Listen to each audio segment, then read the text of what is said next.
සුබ සන්ධ්‍යාවක්. අද අප කතා කරන්නට යන්නේ දරු ප්‍රසූතිය ගැන. ගැබිනි සමය සහ එහි අවසානයේදී දරු ප්‍රසූතිය. දැන් මේ ගැන කතා කරන විට ඔබ දන්නවා අප වටා ගොඩ නැගෙන නැත්නම් අම්මලට නැත්නම් පවුලේ අයට ඇතිවන ගැටලු කිහිපයක් තියෙනවා. එකක් තමයි සුරක්ෂිත ගැබිනි සමයක් ගත කිරීම. ඉන්පසු සුරක්ෂිත දරු ප්‍රසූතියක්. දරුවාට හානියක් නොවෙන්න, මවට හානියක් නොවෙන්න කොහොමද සුරක්ෂිත දරු ප්‍රසූතියක් ඇති කරගන්නේ කියලා. අද මේ ආශ්‍රිතව විශේෂයෙන්ම දරු ප්‍රසූතිය ආශ්‍රිතව කොහොමද මේ දින ගණන් හරියට කරගන්නේ කියන දේවල් පිළිබඳවයි අප වැඩි අවධාරණයකින් කතා කරන්නේ. ඒ ආශ්‍රිත කරන යම් යම් පරීක්ෂණ පිළිබඳවත් ඒ වගේම යම් යම් සොයා බැලීම් පිළිබඳවත් අප කතා කරන්න බලාපොරොත්තු වෙනවා. ඒ සඳහා අද මා සමග එකතු වී සිටිනවා ප්‍රසවහන ආයුර්වේදයේ පිළිබඳ විශේෂඥ වෛද්‍ය විජිත් විද්‍යාභූෂණ මහතා. ආයුබෝවන් විජිත්. දැන් මම කිව්ව විදිහට දැන් ගැබිනි සමය නිරෝගීව තබා ගැනීම ඉතා වැදගත්. ඒ වගේම දැන් අම්මගේ හිත ඇතුළේ නිරන්තරයෙන් දුවන කතාව තමයි කොහොමද මගේ දරුවා මට නිරෝගීව ලබා ගන්න කියන එක. මෙතනදී දරුවාව නිරෝගීව ඉන්නවද දරුවා කියලා බලන්න වෛද්‍යවරයා විසින් විවිධ දේවල් අනුගමනය කරනවා. උදරය පරීක්ෂා කරලා බැලීම වෙන්න පුළුවන්. ඒ වගේම යෝනි මාර්ගයෙන් පරීක්ෂණ කිරීම වෙන්න පුළුවන්. ඒ වගේම ස්කෑන් කිරීම වෙන්න පුළුවන්. දැන් මේ සියල්ලේම එකතුවක් විදිහට තමයි අවසානයේදී වෛද්‍යවරයා නිගමනය කරන්නේ.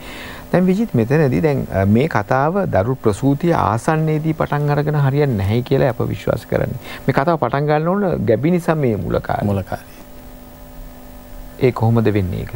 ඔව් ඇත්තටම සදත් ඕනම කෙනෙක් ගර්භණී භාවයට පත් වෙනකොට දැනගන්න අවශ්‍යම දේ තමයි මේ දරුවාගේ දින හරියද කවදද දරුවා ප්‍රසූත වෙන දිනය කියන මේක තමයි වැදගත්. කවදද දැන් පළවෙනි එකේදීමත් අහනවා බොහෝ දින දොරට කවදද දරුවා ලැබෙන්නේ කවදද කියලා. ඉතින් ඒක තමයි වැදගත්ම දේ. ඒ වගේම ගර්භණී භාවයට පත් වුණා කියලා දැනගත්තම සති ගණන කීයද? මාස කීයද? මාස වලින් එපා කියලා මම හැම වෙලෙම කියනවා සති ගණනෙන් තමයි ගර්භණී භාවය බලන්න ඕනේ. එතකොට දින නිර්ණය කරන්නේ කොහොමද කියලා ඔබ දැනගත යුතුයි. දැන් ඕනෑම කෙනෙක් දැන් අද කාලේ අන්තර්ජාලයට මෙහිම අන්තිමට සපු දිනය දාපුවම දිනය ලැබෙනවා. ඒ කොහොමද ගන්නෙ? ඒක ගන්න ඇත්තටම මනුෂ්‍ය වර්ගයාගේ ගැබ් කාලය අන්තිමට ඔසපු දිනේ සිට සති 40යි. මොකද අවසන් වරට අපි ඉස්සර කාලේ අල්ට්‍රාසවුන්ඩ් ස්කෑන් නැති කාලේ මවක් දන්න දේ තමයි අන්තිමට ඔසපු දිනය. ඉතින් මේ දවසේ ඉඳලා තමයි දින ගණනය කරන්නේ. අන්තිමට ඔසපු දිනේ සිට සති 40යි මනුෂ්‍ය වර්ගයාගේ ගැබ් කාලය. ඒ වගේම වෙන සත්තුන්ගේ වෙනස්. සමහර සත්තුන්ගේ මාස 3යි, සමහර සත්තුන්ගේ මාස 6යි. ඒ වගේම ගර්භණී භාවයේ මනුෂ්‍ය වර්ගයාගේ අන්තිමට ඔසපු දිනේ සිට සති 40යි. දැන් අපි රූප සටහන් වලට යමුනොත් අපි දන්න දේ තමයි මේ ඔබ දකින්නේ අන්තිමට ඔසපු දිනය අපි දන්නවා. අන්තිමට ඔසපු දිනය මෙතනදී දන්නවා. එතන ඉඳලා දින 280ක් හෝ සති 40කදී තමයි දරුවා ප්‍රසූත වන දිනේ සාමාන්‍ය ඇවරේජ් එක. අපි හිතනවා උපකල්පනය කරනවා සෑම කාන්තාවක්ම මේ ලෝකේ මෙහෙම හරියටම ඔසපු දිනේ ඉඳලා සති දෙකකින් මේ තියෙන දින 14න් ඩිම්බයක් පිට වෙලා එදාම ගර්භණී භාවයට පත් වෙනවා කියලා උපකල්පනය කරලා තමයි මේ ප්‍රසූතිය වෙන දිනය ලබා දෙන්නේ. ඉතින් හැම විටම මේක හරියන්නේ නැහැ. අපි දන්න ඔසප්පීම අක්‍රමවත් වෙනවා නම් නොයෙකුත් උපත් පාලන ක්‍රම පාවිච්චි කරලා ගර්භණී භාවයට පත් වෙනවා නම් මේ හරියට කියන විදිහට මැෂින් එකක් වගේ යන්ත්‍රයක් වගේ අද ඔසප්පීම හැදුනා නම් එතන ඉඳලා සති දෙකෙන් හරියට ඩිම්බයක් පිට වෙලා ගර්භණී භාවයට සෑම විටම පත්වන්නේ නැහැ. ඉතින් විද්‍යාත්මක ඔප්පු කරලා තියෙනවා 10% සිට 40 දක්වා ප්‍රමාණයක් මේ කතරම් නිර්වද්‍ය භාවයෙන් හරියට මාසයකට සැරයක් හැදුණා ඩිම්බ පිට වෙන දවස වෙනස් වෙන්න පුළුවන් කියලා. එතකොට අපි සති දෙකෙන් කියලා සති 40 දුන්නම සමහරවිට සති 3කින් පිට වෙන්න පුළුවන්. එතකොට සතියක් වෙනස්.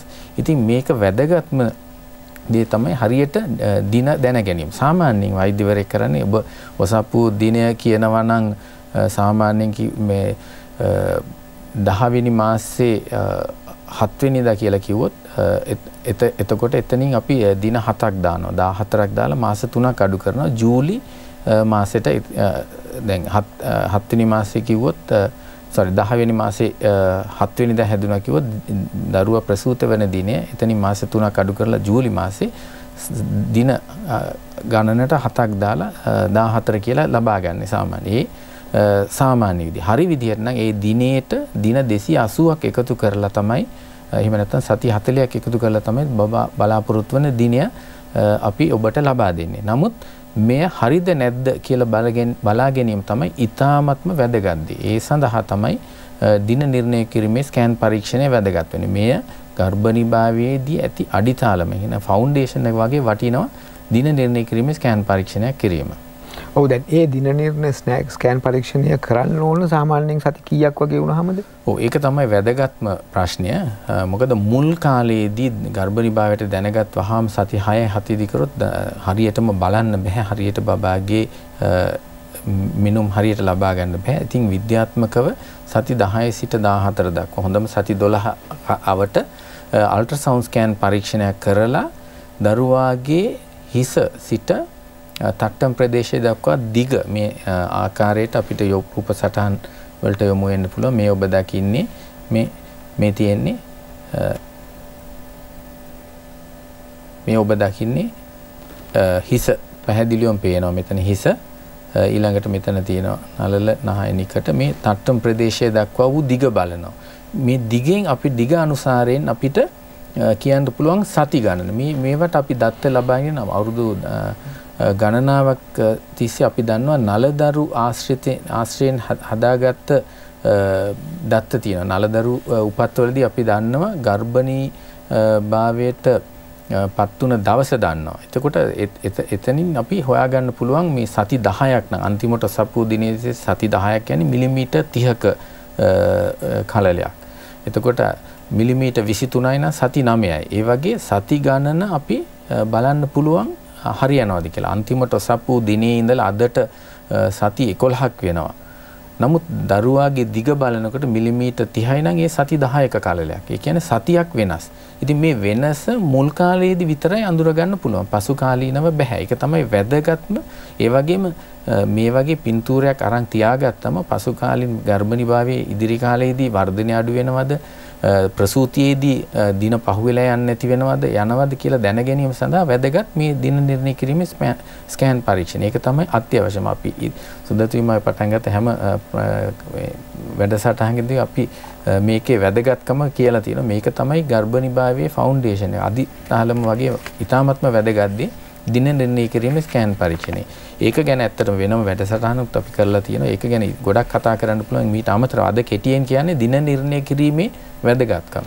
ඔව් අපිට එතනින් ඊළඟට මම හිතන්නේ දරු ප්‍රසූතිය පැත්තට ඍජුවම යොමු වෙන්නට පුළුවන්. දැන් දින නිර්ණය පරීක්ෂණයෙන් අපි දන්නවා මෙන්න මේ කාලේ තමයි බබා ලැබෙන්නේ කියන එක පිළිබඳව අපිට යම්කිසි ස්ථිර මතයකට එන්නට පුළුවන්. දැන් එහෙම වෙනකොට මේ ගැබිනි සමයේ මෙහෙම යනකොට ඔබ දන්නවා අප සාමාන්‍යයෙන් හැමතිස්සෙම කතා කරන්නේ සාමාන්‍ය දරු ප්‍රසූතියක වැදගත්කම ගැන. සීසසැත්කම අද කාලේ බහුලව තිබුණත් අප සාමාන්‍ය දරු ප්‍රසූතියේ වැදගත්කම ගැන කතා කරනවා. දැන් එතනදී බොහොම වැදගත් දෙයක් තමයි දරුවා ප්‍රසූතියට සුදුසු ආකාරයට සකස් වීම, හැරීම. දැන් සාමාන්‍යයෙන් දන්නවා මේක සාමාන්‍යයෙන් දරුවා හැරිලාද කියලා අපි අහනවා. දැන් මෙන්න මේ தত্ত্বය පිළිබඳව කොහොමද අප දැනගන්නේ?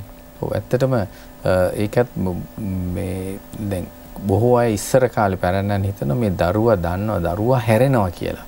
දරුවා මේ ප්‍රසූති කිට් වෙලා හැරෙනවා කියලා. ඒක නෙවෙයි වෙන්නේ. ස්වභාව ධර්මය විසින් මේ මවලා තියෙන හැටියට ස්වභාව ධර්මයාගේ හැදිලා තියෙන හැටියට ඕනෑම කෙනෙක් දැන් මුල් කාලයේදී ගර්භාෂය රවුමට තියෙන්නේ. රවුමට තියෙනකොට දරුවා හැම පැත්තටම කැරකෙනවා. එහෙට කැරකෙනවා. මේක විශේෂ ඉන්න ක්‍රමයක් නැහැ. නමුත් ක්‍රමයෙන් මුල් කාලයේදී දරුවාගේ හිස ගොඩක් ලොකුයි සාපේක්ෂව තට්ටමට වඩා. ඉතින් ක්‍රමයෙන් දරුවාගේ හිසට සාපේක්ෂව තට්ටම් ප්‍රදේශය ලොකු වෙනවා. ඒ වගේම ගර්භාෂයේ හැඩය ක්‍රමයෙන් ඉහළ විශාලයි පහළ කුඩා වෙනවා. pear shape හැඩයක් ගන්නවා. එතකොට දරුවා ගහනවා දැන් වතුර බෑගයක් තුල ඉන්න දරුවා නිතරම එහෙට මෙහෙට කැරකෙනවා. කැරකෙනකොට අන්තිම කාලේ වෙනකොට 100 දෙනෙක් ගත්තොත් සති 37 කිට්ටු වෙනකොට 100 දෙනෙක් ගත්තොත් ඒකෙන් 37ක් විතර 97ක් සමාන වෙන 97 දෙනෙක් විතර හිස පහතට තියෙනවා. දෙන්නෙක් තුන් දෙනෙක් වගේ හිස ඉහළට තට්ටම් ප්‍රදේශ අපි ඒව ගැන රූප සටහන් වලින් පෙන්නනවා. නමුත් බබා හැරිලාද කියලා අහන එක වැරදි. අහන්න ඕනි ඔබ වෛද්‍යවරයාගෙන් බබාගේ පිහිටීම කොහොමද කියලා. දැන් මේක මුල් කාලේදී සති 20 දී 21 දී බබාගේ පිහිටීම ගැන වෛද්‍යවරයා කිසිම සඳහනක් කිරීම අත්‍යවශ්‍ය නැහැ. මොකද මේ දැන් හිටියොත් හිස පහතට තව ටිකකින් හිස හරහාට තියෙන්න පුළුවන් උඩට තියෙන්න පුළුවන් නිතරම කැරකෙනවා. ඒතකොට සති 27 28 දී අල්ට්‍රාසවුන්ඩ් ස්කෑන් පරීක්ෂණයක් කරොත් 100 දෙනෙක් ගත්තොත් 20ක 30ක විතර හිස ඉහළට, ඒ කියන්නේ තට්ටම් ප්‍රදේශ බ්‍රීච් ප්‍රසන්ටේෂන් කියලා. ඒ වගේ ආකාරයට තියෙන්න පුළුවන්. මේක වැදගත් වන්නේ ප්‍රසූතියට ආසන්න වුණාම දරුවාගේ පිහිටීම. ඔබ වෛද්‍යවරයා බලනකොට හැම විටම ඔබ වෛද්‍යවරයාගෙන් අහන්න ඕනේ දේ තමයි දරුවාගේ පිහිටීම කොහොමද? බබා හැරිලාද කියලා අහන්න පුළුවන්. කලින් වතාවේදී දරුවාගේ හිස ඉහළට තිබිලා දැන් මේ පාර එනකොට හැරිලාද කියලා. නමුත් අර බබා හැරිලාද කියලා අහනදී බොහෝ දෙනා අහන්නේ මේ බබා සාමාන්‍ය බබා හිතාමතා හැරෙනවද කියලා. එහෙම වෙන්නේ නැහැ. මේක ස්වභාවිකවම මේ චලනයන්ගේ ප්‍රතිඵලයක් විදිහට බබාගේ හිස පැත්ත පල්ලෙහාට එනවා කියන එකයි ඔබ සඳහන් කරන්නේ. ඒක ස්වභාවික දෙයක්. ස්වභාවිකවම සිදුවෙන දෙයක්. ඒක මේක ස්වභාවිකව සිදු වුණාද නැද්ද කියලා හැබැයි වෛද්‍යවරයාට එළියෙන් ඉඳලා කියන්නට පුළුවන්. මේක සිදු වෙලා තියෙනවා. ඒතකොට වෛද්‍යවරයා දන්නවා දැන් මේ බබා නියම ආකාරයේ පිහිටීමට ඇවිල්ලාද දරු ප්‍රසූතියට කියලා. අපිට පුළුවන් මේ පිළිබඳව කතා කරන්න. මොකද දරුවාගේ පිහිටීම ස්වභාවික දරු ප්‍රසූතියකට කොයිතරම් දුරට වැදගත් වෙනවද? ඒ වගේම මොනවද අම්මගේ සාධක මොනවද දරුවාගේ සාධක කියලා අපිට කතා කරන්න පුළුවන්. අප ඊට පෙර කෙටි විරාමයක් ලබා ගන්නවා. ඇත්තටම සැලකුවොත් එහෙම දැනට අවුරුදු 30කට 40කට එහා පැත්තේදී දරු ප්‍රසූතිය ගැනත් දැන් ගැනත් තියෙන වෙනසක් විදියට විජිත් මා දකිනවා. දැන් ඉස්සරට වඩා සිසේරියන් සැත්කම් වැඩි කියන එක. දැන් මේක එක චෝදනාවක් වෛද්‍යවරුන්ට එළවෙනවා දෝ කියලා මට හිතෙනවා. මොකද වෛද්‍යවරයා තමන්ගේ පහසුවට සිසේරියන් සැත්කමකට යනවද නැත්නම් දෙමව්පියෝ මාව විශේෂයෙන්ම ඉල්ලා සිටිනවද? ඒ නිසා මම හිතනවා මේ වැඩසටහන් වලට ඔබ සහභාගී වෙන හැම අවස්ථාවකම මට මතකයි අවධාරණය කරා සාමාන්‍ය දරු ප්‍රසූතියේ තියෙන වැදගත්කම ගැන, එහි තිබෙන වාසි ගැන. ඉතින් ඒ සමගම අපි කතා කරමු. දැන් දරුවෙක් සාමාන්‍යයෙන් හම්බ වෙන්න යනවා නම් දරු ප්‍රසූතියක් වෙනවා නම් දරුවගේ පිහිටීම ඉතාමත්ම වැදගත්. දැන් එහෙම හොඳ පිහිටීම මොනවද? දරුවෙක් සාමාන්‍ය විදිහට හම්බෙන්න පුළුවන් සාධක මොනවද? ඔව් මොකද ස්වභාව ධර්මය හැදිලා තියෙන්නේ ඕනෑම කෙනෙක් සාමාන්‍ය දරු ප්‍රසූතියකට. නමුත් සමහර අවස්ථාවලදී ඒ සාමාන්‍ය දරු ප්‍රසූතියකට යාමට නොහැකි විදිහට තියෙනවා. ඒක සුලභ දෙයක් නෙවෙයි. ඉතාමත් දුර්ලභ නෙවෙයි. සාමාන්‍යයෙන් සුලභ දේ තමයි සාමාන්‍ය දරු ප්‍රසූතියකට සුදුසු විදිහ. අපි රූප සටහන් වලට යොමු වුණොත් අපිට පෙන්වන්න පුළුවන් සති 37 අන්තිමට සපුව දිනේ සිට සති 37 ආසන්නයට යනකොට මේ හිස පහතට මේ ඔබ දකින්නේ හිස මේ තියෙන හිස පහතට ගැප් ගෙල ආසන්න මේ ගැප් ගෙලට ආසන්නව හිස පිහිටලා තියෙන අයට 100 දෙනෙක් මව්වරු දැම්මොත් 100 දෙනාගෙන් 97කගේ මේ හිස පහතට තමයි පිහිටන්නේ. ඉතින් මේක තමයි සුදුසු. මේ වගේම බොහෝ දෙනාගේ මේ තියෙන්නේ පිටකුඳ යටපෙලේ මේ පැත්තට මේ වගේ ඉඳලා තමයි බබා ඉන්නේ. මේක තමයි ගොඩක් සුදුසුම පිහිටීම සාමාන්‍ය දරු ප්‍රසූතියකට. මේ ඔබ දකින්නේ තට්ටම් පහතට තියෙන ප්‍රදේශ. මේ තියෙන ගැප් ගෙල ආසන්නයේ තට්ටම. ඒකට බ්‍රීච් ප්‍රසන්ටේෂන් කියලා කියන තට්ටමෙන් බබා ගේ හිස ඉහළ තියෙන්නේ. ඉතින් මේ 100 දෙනෙක් ගත්තොත් දෙන්නෙක් 3 දෙනෙක් විතර ඒ 100 දෙනෙක් මේ ආකාරයට තියෙන්න පුළුවන්. මේකට හේතු තියෙන්න පුළුවන්. සමහර අයට හේතු නැති වෙන්න පුළුවන්. බොහෝ දුරට ගර්භාෂයේ තියෙන හැඩේ වෙනසක්, බබාගේ තියෙන වෙනසක් බොහෝ දුරට හේතුවක් කියන්න බෑ මේ බ්‍රීච් ප්‍රසන්ටේෂන් කියන එක. අනිත් මේ බ්‍රීච් ප්‍රසන්ටේෂන් ඒ ආකාරයේ ඉන්නකොට දරුවාගේ ඉන්න පුළුවන් ආකාර කීපයක් තියෙනවා. කකුල තියන් ඉන්න කකුල මේ තියෙන ඉහළට කකුල තියන් ඉන්න පුළුවන්, කකුල නමාගෙන. ඉතින් මේ නොයෙකුත් සංකුලතා ඇති වෙන්න පුළුවන් ඒ ඉන්න ඉරියව්වට අනුව. මේ තියෙන්නේ තවත් හිස පහතට තියෙන ප්‍රභේදයක්. මේ දරුවා හිස පහතට නමුත් ඉහළ බලාගෙන ඉන්නේ. හිස මේ බබාගේ කශේරුකාව පිටකොන්ද යටපෙළේ මවගේ කශේරුකාවටත් ඒක මේකට ඔක්සිපිටෝ පොස්ටීරියර් පොසිෂන් කියලා කියන මේක අපි අර කලින් බලපු එකත් එක්ක බලනකොට සාපේක්ෂව දැන් මම කිව්වා මේ තියෙන්නේ මෙතනදී තියෙනවා පිටකොන්ද යටපෙළිය මෙහෙම පැත්තකට අනිත් බබා ඉහළ බලාගෙන ඉන්නේ. මේක සාමාන්‍ය දරු ප්‍රසූතියකට යන්න පුළුවන්. මේක කිසි විටත්ම සිසේරියන් ශල්‍ය කර්මයක් කළ යුතු අවස්ථාවක් නෙවෙයි. මොකද මෙවැනි දරුවන් 90% විතර ප්‍රසූතියේදී හරි තත්වයට කැරකිලා එනවා. ඒ වගේ මෙහෙමත් දරු ප්‍රසූතිය කරන්න පුළුවන්. මෙහෙම තියෙනකොට පොඩ්ඩක් ප්‍රසූතිය ප්‍රමාද වෙන්න පුළුවන්. ඉතින් මෙහෙම හිටියා කියන්නේ මේකට back to back position කියලා කියනවා. මේ මොකද දරුවාගේ කොඳු යටපෙළි මවගේ කොඳු යටපෙළියට සමාන්තරව මේක සිසේරියන් ශල්‍ය කර්මයකට යන්න සුදුසු දෙයක් නෙවෙයි. සාමාන්‍ය දරු ප්‍රසූතියකට යන්න පුළුවන්. මේ ඔබ දකින්නේ ඊළඟ ප්‍රභේද හරහට ඉන්නකොට. බබා හරහට හිටියොත් සාමාන්‍ය දරු ප්‍රසූතියකට යන්න අමාරුයි. මේ වගේ ප්‍රසූතියේදී හිටියොත් අනිවාර්යෙන් සිසේරියන් ශල්‍ය කර්මයක් කරන්න පුළුවන්. නමුත් ප්‍රසූතියට කලින් හරහට ඉන්න බබාලා සහ තට්ටමින් ඉන්න බබාලා මතු පිටින් පීඩන යොදලා මේ ආකාරයට හරවන්න පුළුවන්. ඒකත් එක ක්‍රමවේදයක් මේ රෝගීන්ට අපි දැනුවත් කරලා එහෙම හරවනවාද කියලා. හරහට ඉන්නකොටන් බොහොම ලේසියෙන් හරවන්න පුළුවන්. තත්ත්වෙමින් ඉන්නකොට එතරම් ලේසියෙන් කරකවන්න බෑ. හරවන්න බෑ. නමුත් පුළුවන් එහෙම කරන්න විද්‍යාත්මකව කරන්න ඒ අවස්ථාව ලබා දෙන්න කියලා කියනවා. සාමාන්‍ය දරු ප්‍රසූතියකට යන මේ ආකාරයට සාමාන්‍ය දරුණයක් නැත්තම් සාමාන්‍ය දරු ප්‍රසූතියක් හොඳයි කියලා තමයි කියන්නේ. ඔව් දැන් ඔබ දුටුවා දැන් සාමාන්‍යයෙන් දරු ප්‍රසූතියක් වෙනකොට හොඳ පිහිටීම අපිට දරු ප්‍රසූතිය විය හැකි පිහිටීම මේ වගේම ගැට්ටුකාරී තත්ත්වයක් නැති වෙන පිහිටීම අපි දුටුවා. දැන් මේ ගත්තේ බබාගේ පැත්තෙන්. දැන් මීට අමතරව අම්මාගේ පැත්තෙනුත් නැත්නම් මේ දෙන්නගේම අතර තිබෙන අන්තර්ක්‍රියාවල ගැටලු තිබෙනවද දරු ප්‍රසූතියකට ගැටලු ඇති වෙන? ඔව් අනිවාර්යයෙන්ම දැන් ඊ타මත්ම මිටි මවක් ලොකු උස අඩු මවක් ලොකු දරුවෙක් ඉන්නවන විශේෂයෙන්ම දියවැඩියාව අපේ ආසියාතික රටවල ඊ타මත්ම සුලභයි. මේට හේතුව තමයි බහුලව පිටි සහිත දේවල් බත් ආහාරයට ගැනීම නිසා දරුවා විශාල වෙලා තිබුත් වෛද්‍යවරයා පින්නුවොත් දරුවා විශාලයි කියලා.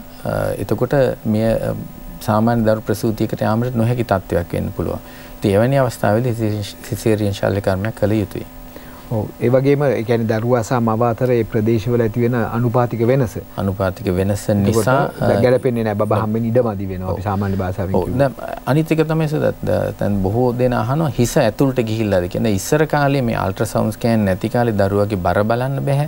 හිතලා අපි කියන්නේ ඒ වගේම වැදෑමහ කොහෙද තියෙන්නේ කියලා දන්නේ ශ්‍රෝණි ආශ්‍රිතව ෆයිබ්‍රොයිඩ් එකක් තිබිලා එවැනි තත්ත්වයක් තිබිලා මේ හිස ඇතුළට යන්නේ නැද්ද කියලා දන්නේ නැහැ. ඉතින් ඉස්සර කාලේ පළවෙනි දරු ප්‍රසූතියේදීත් පළවෙනි දරුවා ගැබ්ගෙන ඉන්න අයට හිස ඇතුළට ගිහිල්ලා නැත්තම් මේ සති 37 වෙනකොට සමහරු සිසේරියන් ශල්‍ය කර්ම වලට එනවා. දැන් පැහැදිලි විද්‍යාත්මකව ඒක හේතුවක් කොට ගන්නෙ නැහැ. හිස ඇතුළට ගිහිල්ලා නැහැ කියලා සිසේරියන් ශල්‍ය කර්මයට අපිට දරුවාගේ බර බලන්න පුළුවන්, වැදෑමහේ පිහිටීම් බලන්න පුළුවන්, බබාවට තියෙන වතුර බලන්න මේ නොයිකුත් ඒවා බලන්න පුළුවන්. බලලා සාමාන්‍ය දරු ප්‍රසූතියට යනකොට හොඳට හිස ඇතුළට ගිහලා සාමාන්‍ය දරු ප්‍රසූතියක් ලබා ගන්න පුළුවන්.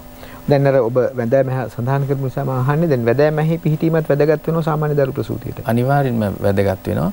බොහෝම කලාතුරකින් වැදෑමහ පහතට ගිහිලා ගැබ් ගෙල ආසන්නයේ තියෙන්න පුළුවන්, ගැබ් ගෙල වැහිලා තියෙන්න පුළුවන්. එතකොට ඒ අයට සාමාන්‍ය දරු ප්‍රසූතියකට යන්න බෑ. සාමාන්‍ය දරු ප්‍රසූතියකට යන එක ඔබගේ වෛද්‍යවරයාත් එක්ක සාකච්ඡා කරලා බලලා තීරණය කරන්න පුළුවන්.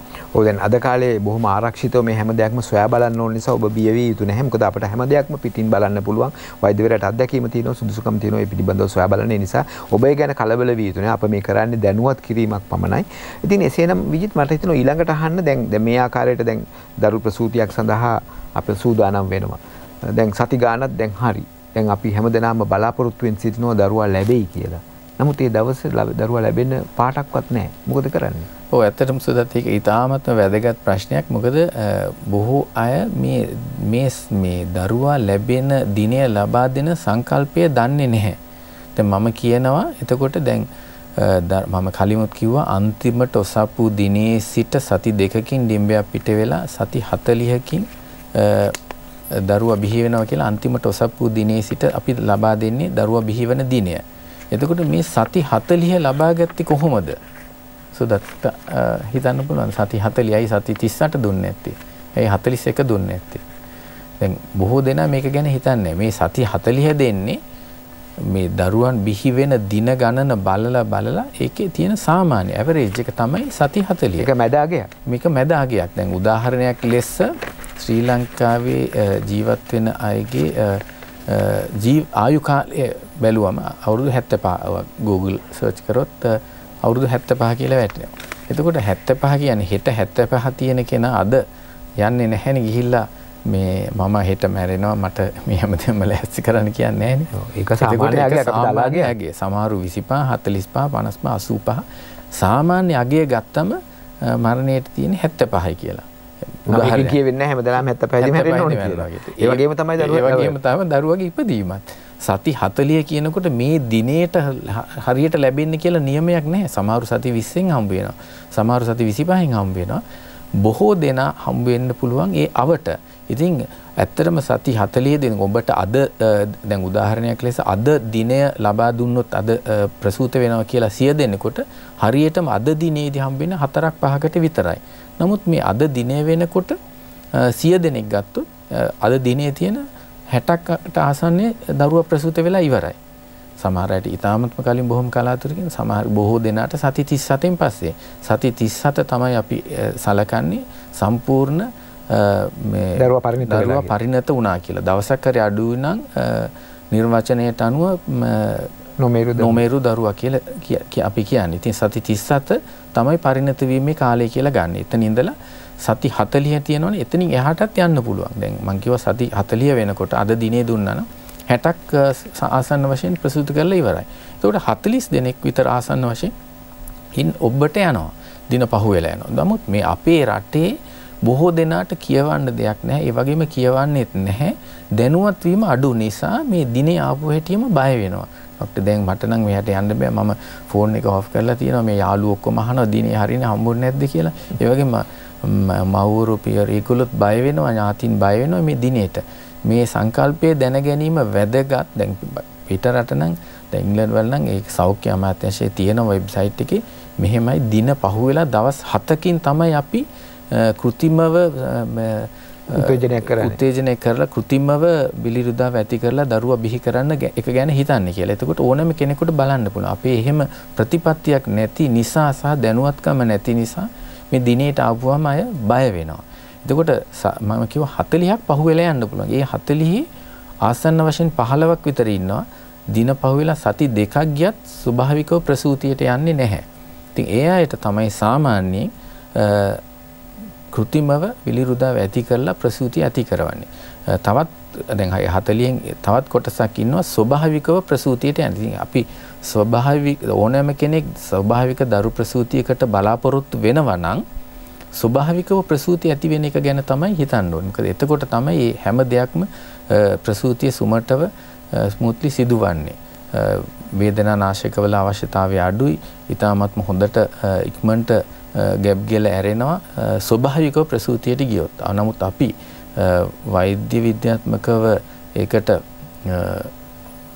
කෘත්‍රිමව ඇති කරන්න ගියොත් ඒ වේදනාව වැඩි වෙන්න පුළුවන්. සමහර අවස්ථාවලදී ප්‍රසූතිය හරි විදියට නෝමල් සාමාන්‍ය දරුවෙකුට ක්‍රමවේදයක් තුල ප්‍රසූතිය නොවෙන්නත් තියෙනවා. මොකද සංකෝචනයන් ගැප්ගල මහත් වීම එකිනෙකට අනුපාත වෙමින් සිදුවිය යුතු දේවල්. ඒවා හරියට වෙන්නට ඕන. නමුත් සුදත් සමහර වෙලාවෙදී අපි දන්න දරුවාගේ ප්‍රමාණය විශාල වෙන්න පුළුවන් දින පහුවෙලා ගියොත් හැමෝටම නෙවෙයි සමහරට ඒ වගේම සමහරලාට දියවැඩියාව තියෙනකොට දරුවට අහිගත කර ලෙස බලපාන්න පුළුවන්.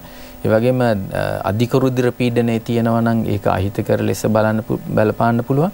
ඉතින් එවැනි තත්ත්වයන්දී සමහර වෙලාවට සති 38 39 විතරත් කෘත්‍රිමව අපි විලිරුදාව ඇති කරනවා. මේකට ඉන්ඩක්ෂන් ඔෆ් ලේබර් කියලා කියනවා. ඔව් දැන් අපි ඒ විදිහට සටහන් කරන්නේ ඔබ මේ අවදානම් කාණ්ඩයක නම් ඉන්නේ. එතකොට මේ කතාව තරමක් වෙනස් වෙනවා කියන එක. එතකොට ඒ නිසා දරුවා පිළිබඳ ලැබීම පිළිබඳව ඔබගේ තත්ත්වය වෛද්‍යවරයා නිසි ආකාරයෙන් නිරීක්ෂණය කළා තමයි මේ තීරණය ගන්නෙ. මේ අස්තිත්වය තව දේවල් තිබෙනවා කතා කරන්න. ඊට පෙර අප නැවතත් විරාමයක් ලබා ගන්නවා.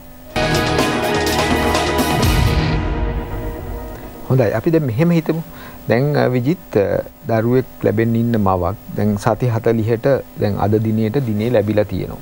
දැන් අම්මට දැන් අර අපි මේ කතාවල් කොයිතරම් කිව්වද දැන් අම්මාගේ හිතේ තියෙන මේ බබා ලැබෙන්න ඕන කියලා නේද? දැන් එතකොට එහෙම මවක් එනවා ඔබ හමු වෙන්න. දැන් ඔබ මොකද කරන්නේ? ඔව් ඇත්තටම දැන් සාමාන්‍ය දරු ප්‍රසූතියක් බලාපොරොත්තු වෙන කාන්තාවක් කියමු අද දිනේ තියෙන්නේ. අද 28 වෙනිදා අද තමයි ලියලා තියෙන්නේ වෛද්‍යවරයා දරුවා ලැබීමට නියමිත දිනේ අද කියලා. එතකොට මේක ප්‍රසූත කාලයක් කියලා කිව්වනේ අපි කලින් කිව්වා මේක දිනයක් නෙවෙයි ඇත්තටම කාලයක්. නමුත් දිනයක් දීලා තියෙනවා. ඒක අර මරණයේ ඇති 70 අවුරුදු 75 වගේ මේක උපදීමටත් ඒ වගේ සති 40 කාලේ දීලා තියෙනවා. එතකොට මේ වගේ කාන්තාවක් ආපුවම අපි රුධිර පීඩනය බලනවා ඊළඟට උදරය පරීක්ෂා කරලා බලනවා ස්කෑන් පරීක්ෂණයක් කරලා සාමාන්‍යයෙන් බබාවට වතුර හොඳට තියෙනවද බබාගේ ලේ ගමනේ හොඳට තියෙනවද බඩ වටේ පරිදිය බලනකොට අපිට සාමාන්‍ය ගන්න පුළුවන් මේ දරුවගේ බර මොන පැත්තටද කියලා. ඉතින් ලොකු බබෙක් වගේ තියෙනවනේ මේ සති 40 දී දරුවාගේ බර බලනවා. දරුවාගේ බර බලන්නේ අල්ට්‍රාසවුන්ඩ් ස්කෑන් මාර්ගෙන් බලන්නේ. හිස වටේ පරිධිය බලනවා, බඩ වටේ පරිධිය බලනවා. කලවාස්තිය මැන්නම මේ මරිගයනකයක් බඳු අල්ට්‍රාසවුන්ඩ් ස්කෑන් පරීක්ෂණයේ ඒකේ තියෙන ෆෝමියුලා එකකින් ගණනය කිරීමක් කරනවා. ගණනය කිරීමකින් බර ලබා දෙනවා. මේ බර ඇවිල්ලා තරහදීන් බර කිරනවා වගේ නෙවෙයි. දැන් කිලෝග්‍රෑම් 3.5ක් නම් ප්ලස් or මයිනස් එහෙම ඒකට ග්‍රෑම් 500ක් අඩු වැඩි වෙන්න පුළුවන්. ඒක ලොකු පරාසයක් තියෙනවා ලොකු බබාලට. ඉතින් ඒවැනි අපිට ඒ වගේම දිය වැඩියා තත්ත්වයේ තියෙනවද වෙනත් තත්ත්වයන් තියෙනවද කියලා බලලා පළවෙනියට බර ගැන අපි සලකලා ගන්නවා. ඔව්. යම් අපි දැනුමක් ලබා ගන්නවා දරුවා බර කොහොමද. ඒකට මව කියනවා සාමාන්‍ය දැඟලීම හොඳයි හැම දෙයක්ම හොඳයි නේ දරුවා හොඳ දරුවෙක් සාමාන්‍ය දරු ප්‍රසූතියකට යන්න පුළුවන් කියලා වෛද්‍යවරයා තීරණය කරලා තියෙනවනේ හිස පහතට තියෙනවා හැම දෙයක්ම හොඳයි ගර්භණී භාවය තුලදී. එතකොට දැන් අදනේ දිනේ තියෙන එතකොට අපි ඒ කාන්තාවට අපි ඊළඟට ගැප් ගෙල බලනවා. ඒක තමයි ඊටාත්ම වැදගත් දේ ගැප් ගෙල කොහොමද කියලා. ගැප් ගෙල ඇරිලා තියෙනවද වැහිලා තියෙනවද කොහොමද කියලා බලනවා. එතකොට දැන් අපිට රූප සටහන් වලින් බලන්න පුළුවන් මේ තියෙන ඔබ දකින්න ආකාරය මේ තියෙන ගැප් ගෙල මේ වගේ දිගයි. මේ තියෙන දිගයි හිස මෙතන තියෙන්නේ මේ තියෙන ගැප් ගෙල මේ ගර්භාෂය ක්‍රමයෙන් ප්‍රසූතියට කිට්ටු වෙනකොට මේ දිග අඩු වෙලා ගැප් ගෙල විවරේ මේ ආකාරයට වැහිලා තියෙන්නේ. මේ ඔබ දකින්න ක්‍රමයෙන් ගැප් ගෙල විවරේ මේ වගේ ඇරෙනවා. මේ වගේ මෙතන මේ බලන්න ගැප් ගෙල ඊටමත්ම කොට වෙලා තියෙනවා සුදුසු ආකාරයට.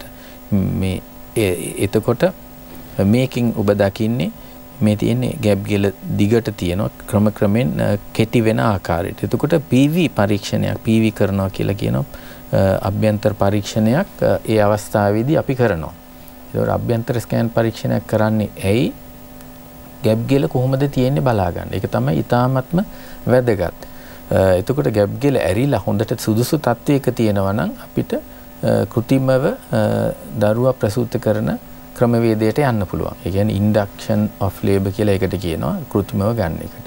එතකොට දැන් මම උදරේ බැලුවා බබාව බඩ පරීක්ෂා කරලා බැලුවා හැම දෙයක්ම බැලුවා. එතකොට PV එකකින් පස්සේ මම ඒ ආයත ක්‍රම 3ක් පාරවල් 3ක යන්න පුළුවන් කියලා මම කියනවා. එතකොට මොකක්ද මේ පාරවල් 3? ඕනෑම කෙනෙකුට දැන් අපි දන්නවා දියුණු ලෝකයේ හැම ඔප්ෂන් එකක්ම කියනවා. දැන් උදාහරණයක් විදිහට පිළිකාවක් තියෙන කාන්තාවකට ප්‍රතිකාර ක්‍රම වලින් එකක් තමයි ප්‍රතිකාර නොකිරීමත්. ප්‍රතිකාර නොකරන ඉන්න පුළුවන් මේ මොනොත් මේකයි වෙන්නේ කියලා කියනවා. ඒ වගේ දැන් මේ නෝමල් දීර්ඝ සාමාන්‍ය දරු ප්‍රසූතියක ඉන්න කාන්තාවට අපිට එක ක්‍රමවේදයක් තමයි සිසේරියන් ශල්‍ය කරන. මේකත් කියනවා. මේක සලකලා වෛද්‍යවරු නිර්දේශ කරන ක්‍රමයක් නෙවෙයි. ඒකත් එක ක්‍රමයක්. දරුවා බිහි කිරීම කියලා කියනවා. ඒක ක්‍රමයක්. දෙවෙනි ක්‍රමය තමයි කෘතිමව විලිරුදාව ඇති කරනවා. ඒ කියන්නේ දරුවා මේ කාන්තාව ප්‍රසූතියට ගිහිල්ලා නැහැ. නොයෙකුත් ක්‍රමවේද අපි ඉදිරියට සාකච්ඡා කරන ක්‍රමවේදමයි කෘතිමව විලිරුදාව ඇති කරනවා. මේ ප්‍රසූතියට යන්න කෘතිමව වැඩ කරනවා. දෙවෙනි ක්‍රමය. තුන්වෙනි එක තමයි මේ ස්වභාවිකව එනකන් අපි තව දවස් කිහිපයක් බලන එක. එතකොට අපි කියව අපේ රටේ එහෙම ප්‍රතිපත්තියක් නැහැ මේ දිනේදී කෘතිමව ගන්න කියලා. නමුත් අපි ඉංග්ලන්ඩ් වල බැලුවොත් එංගලන්තේ තියෙනවා ඒ වගේම ඕස්ට්‍රේලියාවෙත් ඒගොල්ලෝ තියෙනවා ප්‍රතිපත්ති හදලා තියෙනවා. දැන් ඒගොල්ලෝ දැන් අද දිනේ තියෙනවා නම් ඒගොල්ලෝ කියනවා දැන් ඉංග්ලන්ඩ් වල නම් අද දිනේ කිව්වම මේ දවසේ එන්න දවස් 7ක් ගිහිල්ලා තමයි වෛද්‍ය විද්‍යාත්මක සාධක වලට අනුව කෘතිමව පිළිරුදාව ඇති කරන්නේ. එතකොට එයාට දිනයක් දෙනවා මේ දවසේ රෝහල් ගත වෙන්න අපි කෘතිමව විලිරුදාව ඇති කරනවා මේ ක්‍රම වලට ඔබ කැමති කියලා. එතකොට සතියක් බලන්න නැතුව ඉන්නවා මොකද ඒගොල්ලෝගේ කවුරුත් දන්න නිසා. අපේ එහෙම නැති නිසා සාමාන්‍ය කරන්නේ ස්වභාවිකව ප්‍රසූතියට එනවා නම් දින 2-3ක් අතරත මම නැවත වතාවක් බලනවා. ඒ නැවත පසු විපනවක් කරලා බලනවා දැන් කොහොමද බලනවා. ඔව් අල්ට්‍රාසවුන්ඩ් ස්කෑන් පරීක්ෂණයක් කරලා ගැප් ගෙල ඒ වගේ ආපහු බලනවා. එතකොට එයා මවට ලබා දෙනවා දරුවා දැඟලීමේ සටහන් දැඟලන එක ලකුණු කරන්න කියලා සටහන්. කික් කවුන්ට් chart කියන එක. සාමාන්‍යයෙන් කියන්නේ පැය 12ට 10 පාරක් දඟලන්න ඕනි. ඒ වගේම පැය 4කට සැරයක් දඟලන්න ඕනි. ඊට අමතරව මේකේ වෙනසක් තිබ්බොත් එන්න කියලා. දැඟලීමේ මේ කියන ආකාරයට හිතන නමුත් මට වෙනස් කියලා හැඟුණොත් එන්න කියලා කියනවා. ඒ කියන්නේ උදේ 8 ඉඳලා රෑ 8 වෙනකම් බැලුවොත් 10 පාරක් හෝ ඊට වඩා දඟලන්න ඕනේ. ඒ වගේම පැය 4කට එකක්. කියන්නේ දවල් 12 වෙනකොට 8 පාරක් දඟලා තිබුත් 12 1 2 3 4 පැය 4ක් නැත්තම් එන්න කියලා කියනවා. ඉතින් ඒකත් බලාගන්න මේ මවගේ පැත්තෙන් අපේ පැත්තෙන් බලනවා වතුර හොඳයි, ලේ ගමනේ හොඳයි න 'තව දවස් කීපයකින් බලනවා. බලලා මේ PV එකට තමයි ගොඩක් අය බය. සඳහන් ගොඩක් අය මේ වැරදි මතයක් තියෙනවා මේ PV එක මොකද්ද PV කරනවා කියන්නේ මොකද්ද? යෝනි මාර්ගයෙන් කරන පරීක්ෂණ. යෝනි මාර්ගය හරිය අභ්‍යන්තර පරීක්ෂණ කරලා ගැප් ගිහලා බලන එක ගැන ඉතාමත්ම බයයි. ඒ වගේම වැරදි අදහස් තියෙනවා. සමහරු මේ PV පරීක්ෂණ වෙවුලනවා. ඇත්තටම හස්බන්ඩ්ගේ අතාලගෙන බයේ ඉන්නවා. මේ නොදැනුවත්කම නිසා. දැන් මම අහනවා ඒකට යාළුවෙක්ගෙන් ඇහුවද? යාළුවෙක්ගෙන් අහුවපම මේගොල්ලෝ කියන යාළුවා කිව්වා අත දානවා කියලා. ඉතින් කිසිම වෛද්‍යවරු මේ ලෝකේ අතක් යෝනි මාර්ගය ඇතුළට දාන්න බෑ සිහි නැති නොකර. මේ ඇඟිලි දෙකක් ඇතුල් කර ගැප් ගිහලා බලන පරීක්ෂණයක් මේක. ඉතින් බය වෙලා හිටියම මේකට මුහුණ දෙන්න අමාරුයි. මොකද ගොඩාක් තද වෙලා දැන් අත නමනකොට සුදත් අත අපි කඩයි කියලා හිතලා තද කරොත් අත නමන කෙනාටත් රිදෙනවා මටත් රිදෙනවා. ඒ සංකල්පය තමයි එතනදී තියෙන්නේ. රිලැක්ස් වෙලා හිටියොත් තමන් හිල් වෙලා හිටියොත් කිසිම වේදනාවක් ඇතිවන්නේ නැහැ. ඉතින් නමුත් අපේ සංස්කෘතිය හැටි බොහෝ දුරට දැන් මේ බොරු කියන එකක් නේ තියෙන්නේ. දැන් පොඩි කාලෙම කවුද අපිට බොරු කියන්නේ අම්මා. අම්මා කියනවා ඉන්ජෙක්ෂන් එකට අරන් යනකොට පුතේ රිදෙන්නේ නැහැ හිට ඉන්ජෙක්ෂන් එකට යනවා. තවම රිදෙනවනේ. බිල්ල එනවා කියලා කවනවා. ඉතින් මේ PV එකට එනකොට බය වෙලා ඉන්නවා මේගොල්ලෝ. හිතා මොකද යාළුවා කියනවා අත දානවා කියලා වෛද්‍යවරයා කියනවා ඇඟිලි දෙකක් දාලා බලන්න කියලා. සමහර අය මේ පරීක්ෂා කරන්න යනකොටම කෑ ගහනවා. මොකද ඒගොල්ලෝ හිතනවා කෑ ගැහුවොත් රිදවන එකක් නැහැ කියලා. ඉතින් මේක ලිහිල් වෙලා හිටියොත් කිසිම වේදනාවක් ගෙන දෙන දෙයක් නෙවෙයි. සමහර අයට අපහසුතාවයක් ඇතිවන්න පුළුවන්. ඉතින් මම මේ ඔක්කොම කියලා විස්තර කරේ නැත්තම් ඇත්තටම බය වෙනවා. PV එකක් කරගන්න බැරි වෙනවා. ඉතින් මේ හැමෝටම විස්තර කරලා කියන්නේ මේක බලන් ඉන්න කෙනෙක් රජයේ රෝහලකට යනවා නම් වෛද්‍යවරයාට එතනම වෙලා නැති වෙන්න පුළුවන් මේවා විස්තර කරන්න. ඉතින් මේක බලලා බය වෙන්නේ නැතුව මට මේකයි දැන් කරෙන්නේ කියලා කිව්වොත් බය නැතුව හිටියොත් මේක කිසිම වේදනාවක් ගන්නෙ නැහැ. සමහර අයට පොඩි අපහසුතාවයක් ඇති වෙන්න පුළුවන්. එතකොට PV කරන එකේ තවත් වැදගත් දෙයක් තමයි සුදත් PV කරනකොට ගැප් ගෙල පොඩ්ඩක් ඈඩ් කරනවා. එතකොට එතන අවට හෝමෝන්ස් නිකුත් වෙලා ප්‍රසූතියට යන්න උදව් වෙනවා. මේක මෙම්බ්‍රේන් ස්වීප් කියලා කියනවා. ඒ කියන්නේ පටල පොඩ්ඩක් ඈඩ් කරාම එතන වටේ තියෙන හෝමෝන්ස් නිකුත් වෙලා ස්වභාවික ප්‍රසූතියට යන්න උදව් වීමත් මේකෙදි සිදු වෙනවා. ඉතින් ඔබ ඒක කරනකොට සමහර අයට සුළු වේදනාවක් අපහසුතාවයක් ඇති වෙනවා. ඒකට වෛද්‍යවරයා කියනවා රිදුනොත් කියන්න එතකොට මම නවත්තන්න. එතකොට සමහර අය රිදවයි කියලා එහෙම කියන අයත් ඉන්නවා. නමුත් එහෙම හිතන්නේ නැතුව වෛද්‍යවරයා විශ්වාස කරන්න ඕනේ. රිදුනොත් විතරක් කියන්නේ. එතකොට ඔබට එකෙන් වාසිය අත් වෙනවා. ඔව් ඇත්තටම දැන් එතනදී මම හිතනවා ඊළඟට යන හොඳම තැන තමයි දැන් අපි දරුවෙක් ප්‍රසූති කිරීම සඳහා විලිට උදා ඇති කරලා මේ සඳහා සුදුසුකමට තල්ලු කරන එක. එහෙම කරන්නේ කොහොමද? ක්‍රම කිහිපයක් තියෙනවා. ඔව් ඒකත් වැදගත් ප්‍රශ්නයක්. දැන් අපි කිව්වා දැන් ක්‍රම වේද තුනක් සිසේරියන් ශල්‍ය කරන ඊළඟට ස්වභාවිකව එනකන් ඉන්නවා නැත්නම් કૃත්‍රිමව විලිරුදාව ඇති කරනවා. මේ ඇති කරන ක්‍රම වේද කීපයක් තියෙනවා. එකක් තමයි ඖෂධ වර්ගයක් දැන් රෝහල්ගත කරලා යෝනි මාර්ගයට ඖෂධයක් දානවා. මේ ප්‍රොස්ටාග්ලැන්ඩින් කියලා පෙත්තක් තියෙනවා. එහෙම නැත්නම් ජෙල් එකක් තියෙනවා. ඒක ඖෂධ වර්ගයක් දානවා. එතකොට මේ ඖෂධය කියන්නේ තියෙන ප්‍රොස්ටාග්ලැන්ඩින් කියන ඖෂධය ඒක තමයි මේ ප්‍රසූති ඇති කරන්න හේතු වෙනවා කියලා හිතන්නේ. එතකොට මේ ඖෂධයේ ගැප් ගෙල මෙලෙක් කරලා ක්‍රමයෙන් ඈත් වෙනවා. සුදුසු තත්වයට පත් කරනවා. එතකොට මේක දාලා පැය 6ක් ඇතුළත වගේ බලනකොට බොහෝ දෙනා ගැප් ගෙල ඈත් වෙලා තියෙනවා. එතකොට ගැප් ගෙල ඈත් වෙලා තියෙනවා නම් ඊළඟ ස්ටෙප් එකට යනවා. සමහර අය මේ ඖෂධයෙන්ම ප්‍රසූති ඇති වෙලා විලිරුදාව ඇති වෙලා කැක්කුම ඇති වෙලා ඒකෙන්ම බබා ලැබෙන ප්‍රසූති වෙනවා.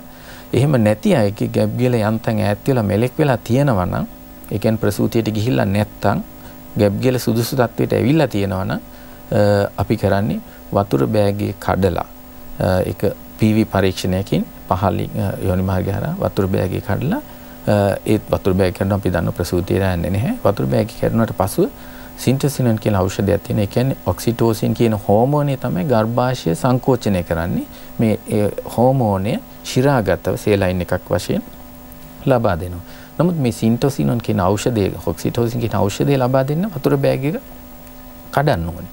වතුර බෑග් එක කඩන්න ගැප් ගෙල සුදුසු තත්වයක තියෙන්න ඕනේ. ඒ කියන්නේ કૃතිමව ඇති කරන්න බෙහෙත් දාලා ගැප් ගෙල සුදුසු තත්වයේ තිබ්බේ නැත්තම් බෙහෙත් දාලා ඒ තත්වයට අරන් වතුර බෑගේ කඩලා කැක්කුම ඇති කරන බෙහෙත් දෙනවා. ඒ ඖෂධ වලින්. තවත් ක්‍රමයක් තමයි ගැබ් ගෙලට පොඩි මේ ගැබ් ගෙල ඇතුළට කැතිට එක පොඩි බටයක් දාලා දැන් අපි ඒකට විශේෂිත වූ උපකරණ තියෙනවා වෙන රටවල. අපි පාවිච්චි කරන්නේ මුත්‍රාශයට මුත්‍රා පිට වෙන්න දාන කැතිට මුත්‍රා බටේ කියන එකක් දාලා ඒකේ තියෙනවා මුත්‍රා බටේ මුත්‍රාශය තුල රැඳවීමට සේලයින් ගහලා ඒක පොඩි බැලූන් එකක් වගේ තියෙනවා. ඒ බැලුම පුම්බනවා. එතකොට ගැබ් ගෙලේදී ඒක පුම්බම ගැබ් ගෙල ටික ටික ඈත් වෙනවා. ඈත් වෙලා හෝමෝන් නිකුත් වෙලා ඒක වැටෙනවා. ඒ කියන්නේ ගැබ් ගෙල ඈත් වුණාට පසුව සමහර අය ප්‍රසූතියට යන්නත් පුළුවන්. ඒක පහසුවක් වෙන්න පුළුවන්. ඒක පහසුවක් වෙන්න පුළුවන්. එතකොට විජිත අපිට කෙටි විරාමයක් ලබා ගත යුතු වෙනවා. හොඳයි විජිත, අප මේ ඉන්නේ වැඩසටහනේ අන්තිම විනාඩි 2-3. දැන් අප කතා කරා දරුවාව කෘත්‍රිමව හම්බවීම සඳහා කෘත්‍රිම විලිරුදාව ඇති කරන ක්‍රම ගැන. දැන් මේවා කරන්නේ මේ කොහොම හරි දරුවාව ස්වභාවික විදිහට එළියට ගන්නනේ. යම් ලෙසකින් එහෙම කෘත්‍රිමව කරලත් හරි ගියේ නැත්තම් මොකද කරන්නේ? ඔව්, එහෙම ඇත්තටම මම කිව්වා සුදුසු අවස්ථාවේදී තමයි කෘත්‍රිමව අපි විලිරුදාව ඇති කරන්නේ. මින් එතනින් එහාට යාම නිසා මවටෝ දරුවට ප්‍රශ්නයක් ඇති විය හැකි කියන නිගමනයට එළඹුණාට පස්සේ තමයි කෘත්‍රිමව මේ විලිරුදාව ඇති කරන්නේ.